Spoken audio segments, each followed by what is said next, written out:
el partido de la Selección Colombia. Hola, buenas noches, estoy viendo a Jefferson Cosio. Yo le digo, ya, pero que él, dile que las propuestas que yo no vine a hablar de política, señor, yo vine a hablar del partido, tranquilo. Y se me empieza a regar y la familia, todos los que estaban por él calmándolo, y yo como, hey, tranquilo. Entonces yo creo que de hecho esa ni siquiera es la forma en la que se debería hacer política, y menos en un país como nosotros. Colombia siempre estamos en el país top 1, 2 o 3 de los más felices del mundo. Tenemos esas. es increíble, tenemos de todos los paisajes, de diversidad. Somos un país tan bendecido, y entre nosotros mismos vivimos peleando. O sea, en unas elecciones la única pelea no está en redes sociales, insultarse, eso, porque no se trata del que más insulte. Ay, me insultaron a mí, entonces yo no iba a votar por Cepeda y ya voy a votar por Abelardo porque me insultaron. No funciona así. O sea, todo es con respeto, y pues la idea de estar en un país democrático es que lo hagamos de una manera democrática, sin faltarnos el respeto. He visto muchos videos que están celebrando el partido y terminan hablando de política y se terminan tirando sillas y eso, y yo, es como, Dios mío, ¿y qué hemos caído? Porque es muy triste. Pues, a ver, yo diría que eso es hasta cierto punto así. Ahora, algo hemos avanzado en eso, pero no lo suficiente. Y sí estamos en un momento de Se apagó. Se cancela el Fornite. Ay, por Dios, que esto entre automáticamente.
Y que llegue a ¿Cuántos tiene pozos como seguidores? como Perdón, 500 simplemente millones, 500 millones, algo así. Es una barbaridad, es una locura.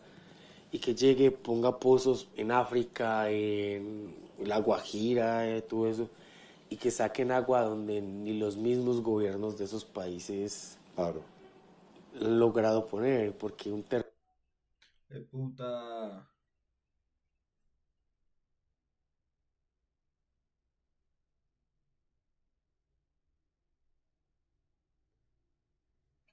cero, sin ayuda de nadie, sí puede. ¿Qué opina usted de eso? ¿Cómo se Que puede? eso muestra que el Estado, el SENA, el Ministerio de Educación, no creo en eso. Creo que hay que simplificar las cosas. Hay muchos procedimientos que permiten la corrupción. Sí. Corrupción, esa es una palabra aquí esencial. Entonces hay que simplificar. Y el Estado puede contribuir a que la economía sea mucho más dinámica. Si hace alianzas con las empresas privadas, con las comunidades, por ejemplo. Entonces el señor y tú, que también hacen cosas que son de ese estilo, podrían hacerlas en un marco que sea mucho más, digamos, eficiente y favorable para todos, ¿no? Sí, porque es que de hecho yo estaba pensando mucho, y bueno, yo en una familia muy precaria, pues yo fui el primero de mi hogar en graduarme, trabajar algo diferente que gane un mínimo.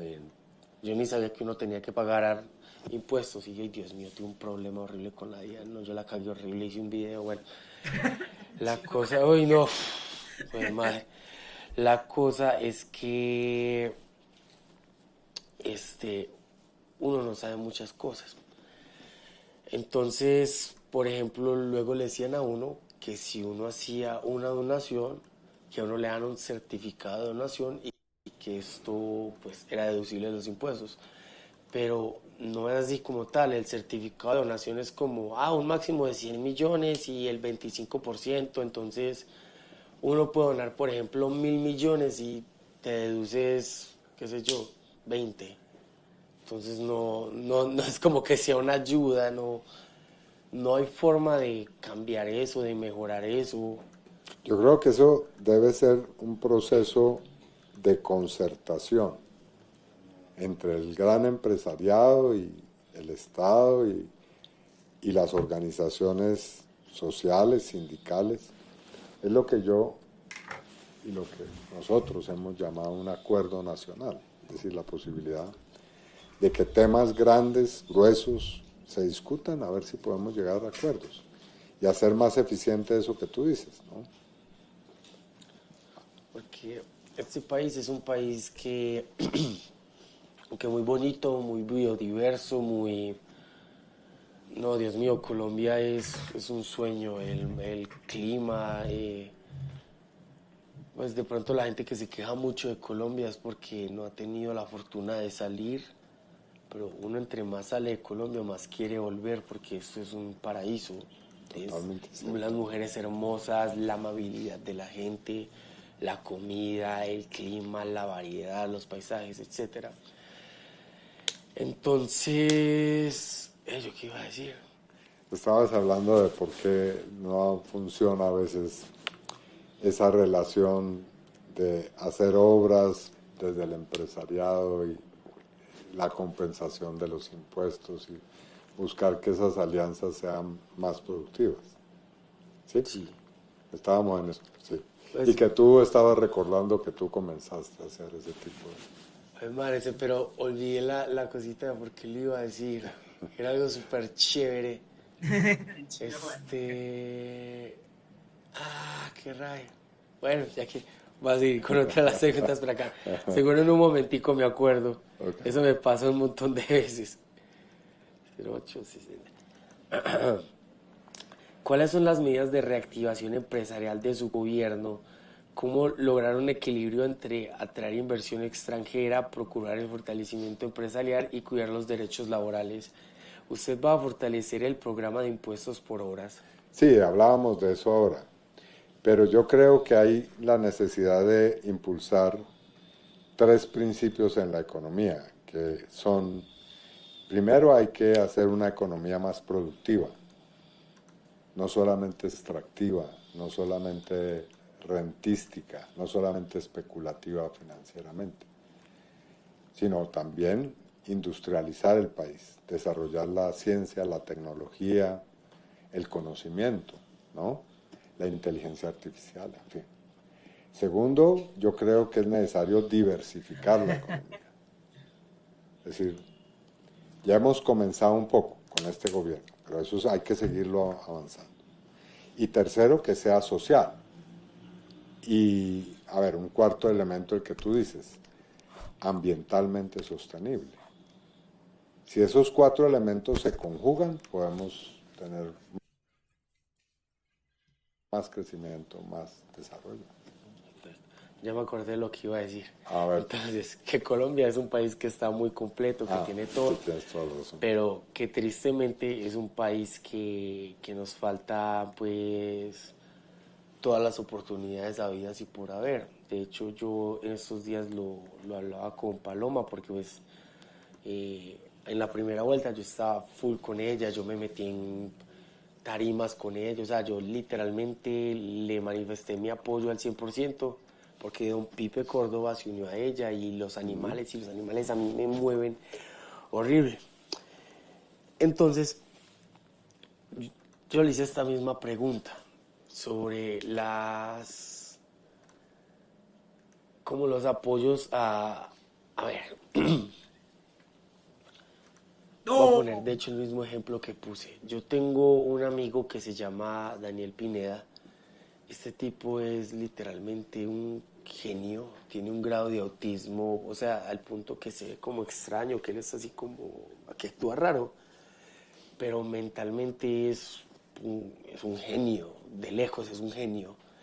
Él, de hecho, bueno, nosotros venimos del mismo barrio, el Popular 1, que es un barrio pues muy pobre, venimos de una situación muy precaria, y aún así él se quedó de segundo en todas las ICFES de Colombia. Entonces se ganó la beca para estudiar donde quisiera. Él decidió estudiar ingeniería de petróleos en la Universidad Nacional, ¿cierto? Bueno, un becado de la Universidad Nacional se graduó con honores de la Universidad Nacional y no consiguió trabajo. O sea, entonces Dramático. el hombre está luego trabajando en un chat center y eso, y luego terminó trabajando conmigo, pues porque a mí me empezó a ir bien con las redes sociales y yo me le inventé un puesto en la empresa que nada que ver con lo que él había hecho.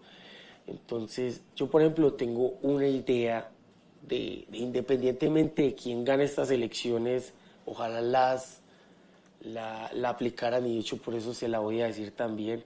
Pero antes de decírsela, me gustaría saber qué ideas tiene usted para los niños, para las personas es que en este país no hay una oportunidad, o sea, o eres cantante, o eres deportista, o haces pornografía así como OnlyFans y pues virtual, o qué más, o influencer, que de hecho es mi caso, si yo no hubiese sido influencer, yo no tenía cómo salir adelante.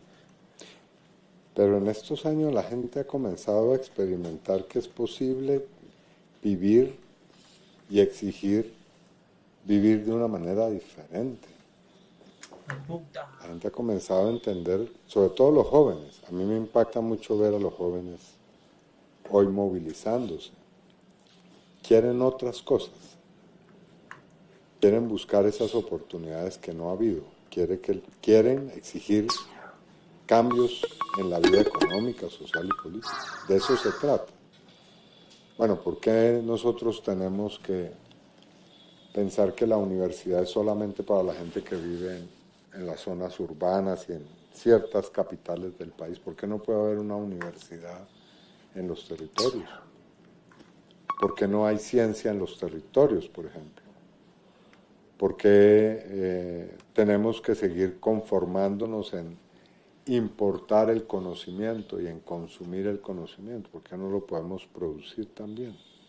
Pero para eso es necesario cambiar la relación entre mundo privado, Estado, sociedad, ¿no? Si logramos comenzar a hacer experiencias en las que se demuestre que es posible, puede cambiar el país. Entonces, este gobierno, por ejemplo, está impulsando 107 proyectos de universidad en los territorios. ¿Qué va a hacer el siguiente gobierno? ¿Va a echar eso a la caneca o va a continuar ese camino? Una idea sencilla, por ejemplo, que tú terminas tu bachillerato y en el mismo colegio donde estás está la universidad. En ese mismo colegio puedes comenzar a hacer tus estudios universitarios. Bueno, para decir simplemente algo. Pero tenemos todas las condiciones para hacerlo. Tenemos que discutir cómo podemos lograr que esa relación entre empresarios, gobierno, organizaciones sociales, partidos políticos, funcione de una manera distinta, creo yo.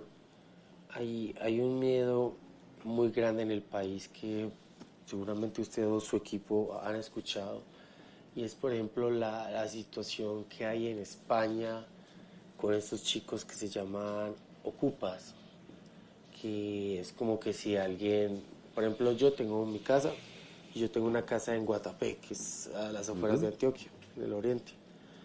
Y pues yo allá no voy casi, yo ya tengo unos perritos, voy cada 2 meses, cada que me gusta enfiestarme, porque uy, a mí me encanta la fiesta, soy un degenerado. Entonces, lo que hacen estos ocupas es que cogen esas casas vacías y las ocupan y luego ya no se las pueden quitar y el gobierno permite eso. En el gobierno suyo eso sería posible porque yo sé que usted quiere hablar de una equidad, de una igualdad, pero no se debería ganar uno esta igualdad en vez de ir a reclamar a este tiene más, entonces quitémosle y estemos igual. Claro, pero yo te pregunto, eso que llamamos los pobres, la gente que vive en las condiciones de pobreza, yo siempre he tenido discusiones a ver, tú mencionaste a Paloma, ¿no? Con otras personas de su orilla política, sobre si los pobres son pobres porque quieren ser pobres y no son perezosos y son vagos. No, yo no creo eso. No, yo fui muy pobre, yo aguantaba hambre, yo comía 1 o 2 veces al día, Yo así creo yo que sé la que no es gente porque uno quiere. trabaja mucho y se la Lindo, ¿y gana. qué? ¿Cuándo cojo eso? La lucha. Y la vida de una persona que vive en condiciones difíciles en Colombia hay que estar para verla. Cómo es de difícil transportarse, cómo es de difícil, si es que se tiene el trabajo, a llegar a trabajar, después salir, bueno, en fin, todo. A mi mamá, Entonces, a mi mamá, bueno, no, que yo lo viví, porque mi mamá para sacarnos adelante a mi hermana y a mí, pues a mis hermanas y a mí, mi mamá vendía dulces en los buses, vendía bananos en lo que sería la central de abastos aquí, y tintos en lo que sería la central de abastos aquí. Después ella aprendió a manejar como de estas máquinas que se les dice confecciones, las que cosen, y ya entonces solo manejaba las máquinas y cosía. Pero en esta empresa creo que se llamaba el SIDA, algo así. Había veces que se les retrasaban 1, 2 o 3 días por el pago. Y no más por ese retraso, a mi mamá le tocaba pedirse un préstamo, un gota a gota, un pagadiario, y eso cobra unos intereses y eso pues literalmente la jodía y tomaba meses salir de ahí. Y era muy duro, a nosotros nos cortaban el agua, nosotros teníamos la luz, era como un cosito chiquitico que uno recargaba 2.000 pesos, no sé si lo has visto, uno recarga 2.000 pesos y eso se acaba. Y era así, y entonces por ejemplo cuando el mero empleador se demoraba 2, 3 días para pagar, porque se le olvidó por la joda que sea, por lo que sea, no te imaginas eso cómo lo afecta a uno. Y es que de hecho porque yo pues estaba apoyando a Paloma muy fuertemente, o sea, yo estaba de lleno con Paloma, la gente me estaba criticando mucho, que me decía que, ay, que es que tú no eras pobre, que no sé qué, yo, Dios mío, claro, yo viví todo esto, demasiado, pero pues solo pensé que la solución era por ahí. Entonces, ¿cómo, cómo se podría darle un alivio a esta gente? bueno, entonces, volviendo al caso de los ocupas, voy a ponerlo en otro contexto. Hasta nuestro gobierno había muchas ocupaciones de tierras. ¿Qué ha pasado en este gobierno? El gobierno ha comprado tierras a los grandes propietarios. Por ejemplo, a los ganaderos les hemos comprado mucha tierra. ¿Y qué hemos hecho con esa tierra? Se la hemos entregado a los campesinos.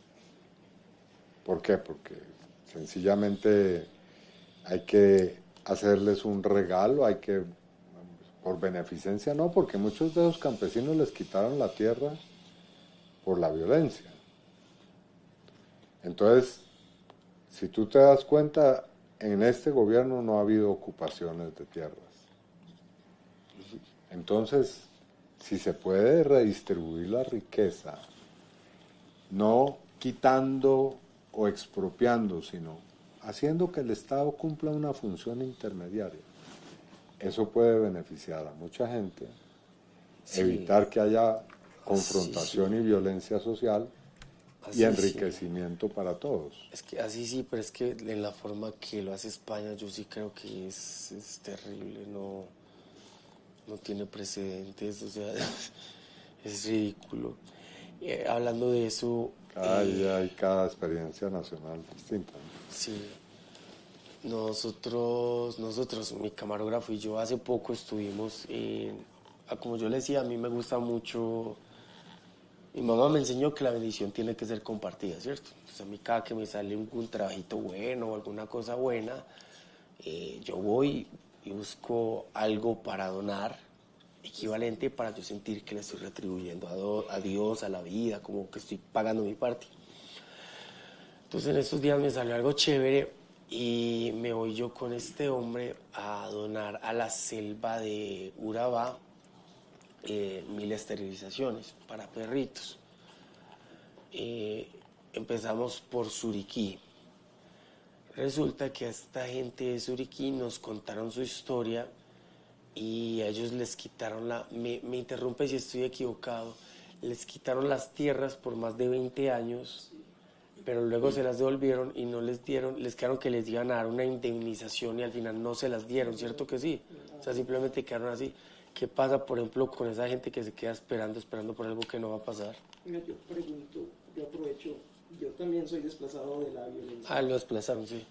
Nosotros salimos favorecidos por el gobierno para como que nos dieran una casa nueva. Nosotros nos desplazaron de Urabá.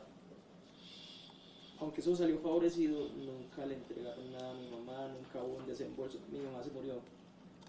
Eso, ¿qué hace uno ahí? O sea, si uno sabe que el gobierno ya te dijo, te vamos a dar esto, No, estaba a nombre de eso, el titular se murió, ¿eso qué pasa con eso ahí? hay que cumplir. Ya, perro. Hay que ver. Colombia hay 10 millones de víctimas registradas y muchas están desde hace años esperando eso y pasan cosas tan lamentables como la que estás contando. Pues esa es una prioridad. Yo que he sido víctima de la violencia voy a darle una prioridad a indemnizar y reparar a las víctimas. No puedo decir que voy a resolver mágicamente la situación de todas, pero para mí esa es una prioridad.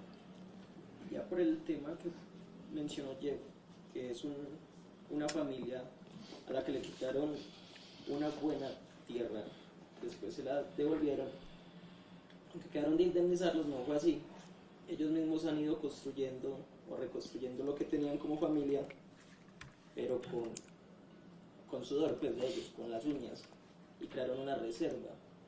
O sea, no volvieron a lo que era el negocio de la familia, que era una ganadería, sino que más bien destinaron sus tierras al medio ambiente. Esas personas sí también tendrían derecho a un apoyo del Estado.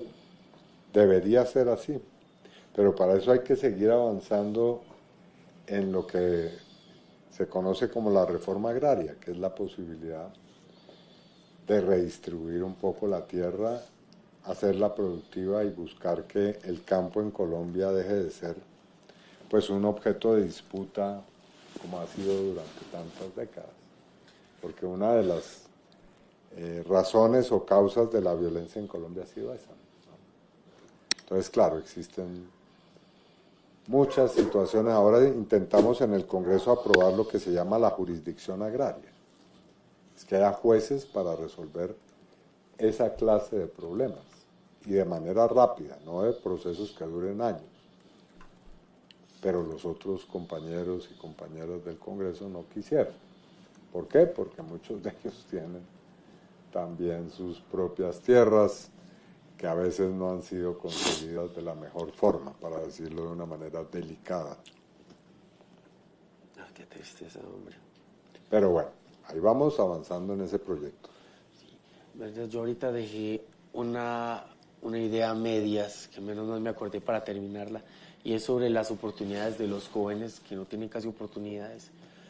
Yo veo que hoy en día, no diría que en Colombia, sino que en todo lado, todos quieren ser que youtuber, que influencer, que todos quieren hacer lo que uno hace.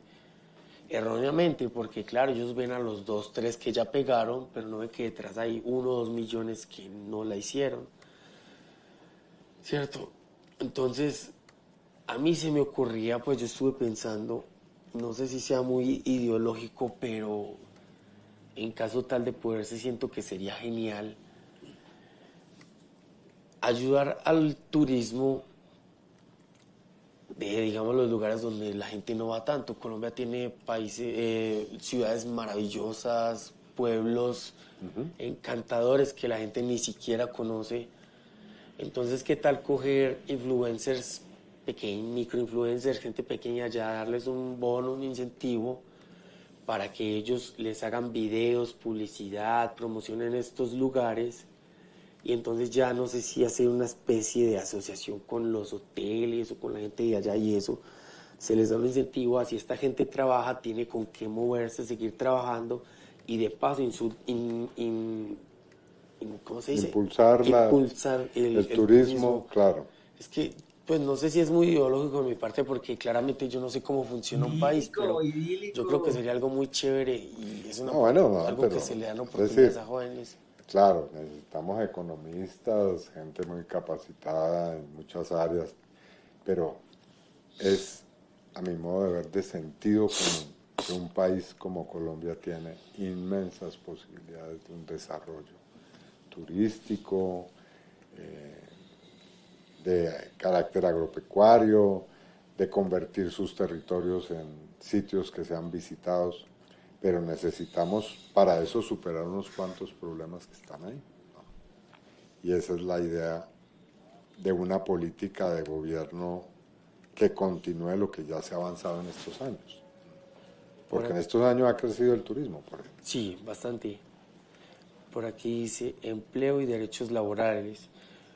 Como mi intención es que en este stream todos se sientan identificados, también quiero poner sobre la mesa el miedo de los trabajadores ante la llegada de un posible gobierno que reduzca los derechos que la clase trabajadora se ha ganado en este país. Podemos ver, por ejemplo, lo que ha pasado en Argentina con la ampliación de las jornadas laborales de 12, a la flexibilización del mercado laboral, al trabajado por horas y a la protección de la gente más vulnerable. ¿Cómo va a proteger usted los derechos laborales en Colombia, gane o pierda las elecciones? Pues aquí tuvimos una discusión en estos años muy fuerte sobre la reforma laboral. Y eso fue lo que logramos nosotros, después de muchos esfuerzos, hacer avanzar. El reconocimiento de unos horarios de trabajo, de unos horarios que deben ser objeto también de un pago cuando son festivos, unos recargos, de un salario que ya no es mínimo sino vital, de la posibilidad de que la gente tenga, digamos, posibilidades de organizarse de una manera distinta en el mundo laboral, ¿no? Entonces hay que profundizar esas conquistas, hay que hacerlas cada vez más sólidas, no dejar que retrocedan, porque, bueno, sé que esta no es la idea de polemizar en este programa, pero la idea de la estrella es precisamente copiar ese modelo argentino, por ejemplo, ¿no? Que ha empobrecido tanta gente.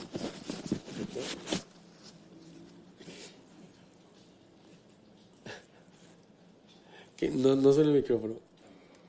Bueno, no sé qué me estaban diciendo, no entendí. Este gobierno se irá con uno de los escándalos más vergonzosos de este país, con el tema de la UNGD. Sí, es cierto. Y parece que no aprenden de los errores. Siguen poniendo los recursos de este país en manos de personas llenas de investigaciones y dudas, como el superintendente de salud, Daniel Quintero. ¿Cómo garantiza usted que esto no va a pasar en su gobierno? Una de las compromisos que yo he hecho es que vamos a hacer un sistema nacional anticorrupción y que vamos a hacer una muy clara política para enfrentar a los corruptos. Y claro, como eso es una promesa, o puede sonar una promesa, hay que demostrarla con hechos. Para eso ya no, bueno, he puesto ahí como nombre al ex magistrado Iván Velázquez para que sea, Somos no sé si un tú meme, lo conozcas, somos un meme. es un ¿Cómo mierdas estoy viendo jurista muy en importante las para el elecciones? ministro de Defensa, para que se encargue de esa tarea. Reprimir y acabar con la corrupción y avanzar en que comenzando desde la entraña del propio gobierno, esos hechos como el de la unidad nacional del riesgo no se repitan. Por aquí el equipo me está mostrando con el celular y pantallitas es que termine la entrevista. Entonces, lo Llegó la sabía. hora. Entonces, no, nada, muchísimas gracias por ver. Lo más importante siempre va a ser que... ¿Ah? Ok. Que voten a conciencia. Muchachos, no se trata de que "Ay, es que Jefferson tiene muchos seguidores y Jefferson me dijo que votara por Julianito, por Perita". La realidad de Jefferson es muy diferente a la de ustedes. No se trata de que este actor les dijo que votara por esta persona. Ustedes deben es ver cada propuesta de cada candidato, y no solamente cada propuesta, sino el pasado. El pasado es muy importante porque uno puede hacer muchas cosas y en plena campaña arrepentirse y decir que ya no pasó y etcétera, ¿cierto? Pues eso lo hacemos los seres humanos por lo general, es esa clase de errores que cometemos. Entonces uno se debe fijar mucho en eso y votar a conciencia, pero votar, porque el hecho de no votar, incluso de votar en blanco, es no votar, es darle la oportunidad a alguien más que lo haga. Entonces, muchachos, ya se nos acabó el tiempo, mañana es el día, ya no más peleas por ahí porque no tiene sentido ir a arrojarse sillas, pelear, ese comportamiento anacrónico, no. Esperemos que no vaya a ocurrir mañana y yo llamo a que no ocurra, precisamente. Con toda la paciencia y tranquilidad, y estoy de acuerdo, hay que evaluar las propuestas y votar a conciencia. A conciencia. La única pelea que ustedes deben hacer es sentarse en una charla familiar, sin discutir, sin levantar la voz, expresar por qué votar por aquí o por qué votar por allá y tratar de convencer al otro sin imponer, porque de hecho de eso se trata la democracia.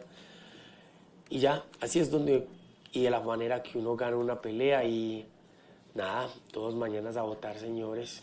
Dios me los bendiga. Solo se pegan Gracias, esta Jefferson. Señor, bondad. muchas hombre. gracias por el espacio. Vayan a ¿verdad? Abelardo, Que no- Muy pues, solo generoso se y pegan esta espero que sí, bondad. mañana haya una jornada cívica y democrática, donde cada quien ejerza su derecho a conciencia. Y bueno, como estoy en campaña, que voten por uno. No lo dice Jefferson. Chino, marica. ¿Cómo fue? Dios me los bendiga. Gracias, Jefferson, Señor, por no, este muchas espacio. gracias por el espacio, ¿verdad? Qué honor Muy conocerlo. generoso y espero que sí, mañana haya una jornada cívica y democrática, donde cada quien ejerza su derecho a conciencia. Y bueno, como estoy en campaña, que voten. Que voten por mí.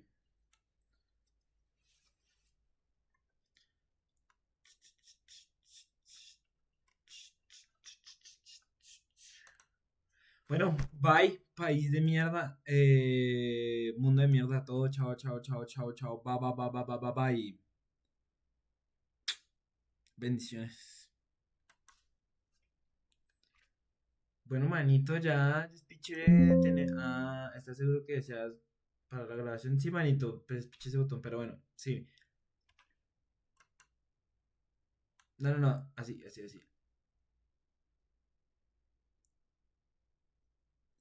Ah, toma tu miniatura. Cancelar. Ah, ¿cómo mierda?